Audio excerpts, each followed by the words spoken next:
Protect yourself against infectious diseases like coronavirus and lifestyle diseases like high blood pressure using ultra-modern medical equipment such as face masks, N95 and 3-ply face masks.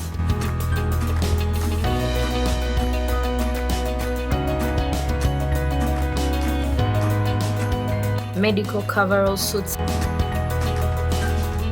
and face shield masks prevents your body from getting in contact with a virus or bacteria. Often check your body temperature using infrared thermometer. Check your blood pressure using automatic blood pressure machines. This message is brought to you by Leviton Investments Limited, importers and distributors of high-quality medical equipment, located at Arowa Park Plaza, shop number 619 and 620 Bench, Wanoka Street.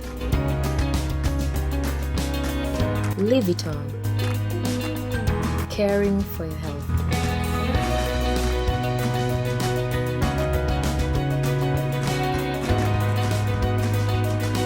In fact, the estimate is that Uganda loses about $1.5 million per day because of idle time and poor logistics in the city itself. So I am hoping that, as we move forward in terms of budgeting, that we can also look at Kampala logistics, which, as I said, in terms of trade, you need internal logistics to work as well as external logistics to work. And if you look at this $800 million that we lose per annum, if the people don't lose that money, because it's the people who pay in terms of this congestion, if the people don't lose that money, it would then be disposable income for those people. That disposable income you can tax when they consume goods in terms of VAT, and it can also therefore improve our tax to GDP ratio. The same 800 million, if it turns into economic activity, can improve our debt to GDP ratio, which is standing now at around 50%. So in terms of logistics, I would urge logistics infrastructure, as government is particularly focusing on this and has consistently over the years put money on infrastructure development, which is great, but then also to look at Kampala infrastructure development, because if we have a glut of movement in the city in Kampala, then it affects our logistics performance indicator. It also affects our general trade in terms of that. Then the other intervention I think I would like to look at, I was really happy also during the speech when the government is focusing on agro-industrialization, because of course a bigger percentage of our population is in agriculture, and it's putting around 1.6 trillion Uganda shillings to that. And that is key because when you look at the opportunities that have been mentioned in the speech as opportunities for Uganda over the next couple of years, the two opportunities mentioned are trade with Africa or African markets, that is catalyzing the Africa Continental Free Trade Area, and then the second opportunity is the oil and gas sector, which is a growth sector. And if we are now to look at trade, one of the key things we have to do, given that our comparative advantage as a country is in agriculture, is industrialization of agriculture.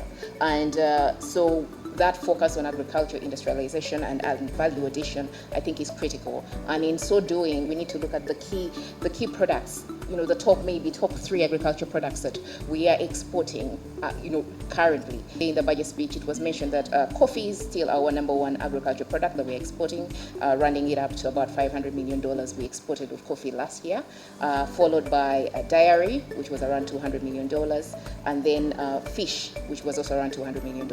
But if I just now focus on coffee, yes, our exports, $500 million worth of exports in coffee is great, but we are exporting the coffee bean without further value addition. 90% of that export is actually the coffee bean where we haven't added value. And then we see both Uganda and other African countries import instant coffee.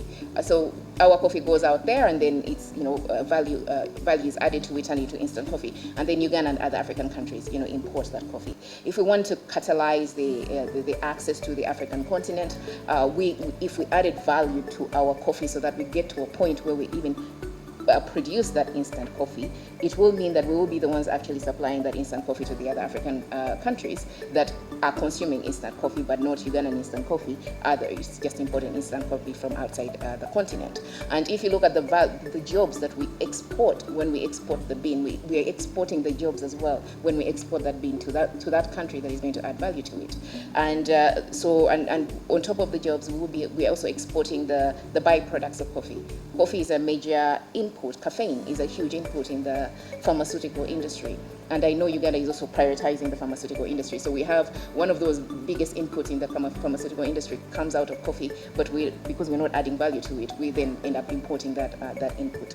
And then the other major byproduct of coffee is fertilizer, and then also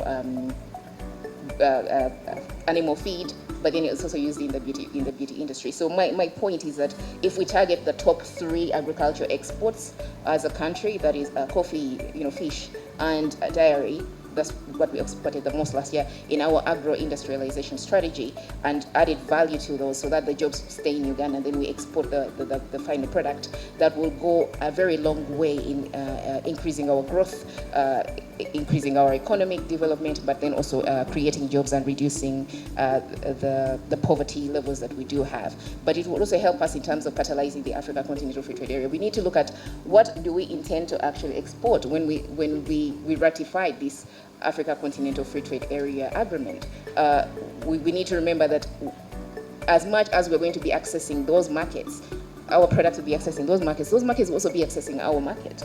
So we need to prepare what do we intend to sell to those markets. And the things that we should be intending to sell should be those things where we have a comparative advantage, which are agricultural products. So we need to industrialize and then prepare for that, prepare the private sector for that, and then put money in value addition and industrialization on those major products that we have a comparative advantage on.